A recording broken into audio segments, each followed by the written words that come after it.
Nakakalungkot dahil 3 sa ating mangingisda ay nasaktan, nasugatan po dahil nga sa pag-ano na naman ng water cannon ng mga China Coast Guard vessels, no? Kayo na po magkwento po, ano po nangyari po sa ating mga mangingisda at yung mga Chinese vessels diyan po sa Escoda Shoal or Sabina Shoal rin po.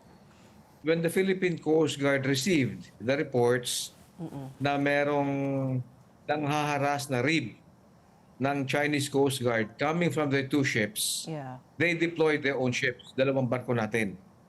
Okay. And then, ang ginawa ng Chinese Coast Guard rib sa ating mga fisher folks, pinutol yung mga anchor lines. Oh. Wow. And then, tinira ng water cannons. Yeah. So may na-injure doon na tatlo, fishermen natin. Pati yung ating responding Philippine Coast Guard ships ay hinaras din nila, may mga blocking maneuvers, pero nakarating naman sila sa ating mga fisher folks. Okay.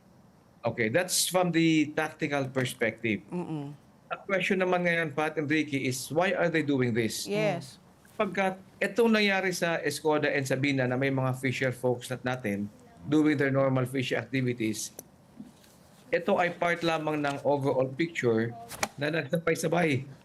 Yung ginawa ng ating Western Naval Command, the naval component of Westcom, Western Command, na nagkaroon ng RORE sa Ayungin Shoal, Aha.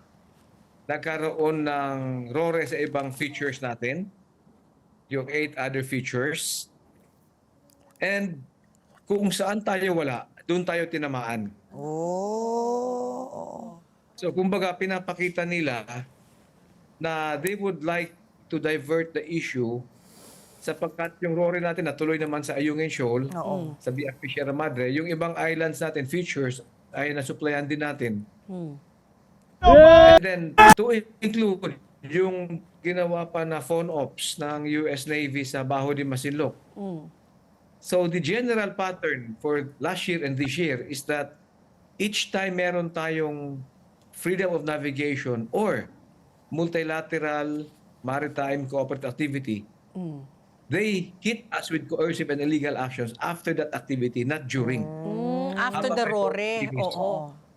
Yeah. Yung sa RORE naman, natuloy yung ating RORE sa Ayungin, natuloy yung resupply sa ibang features natin, kung saan tayo wala, doon naman tayo tinamaan ng ICAD activity nila.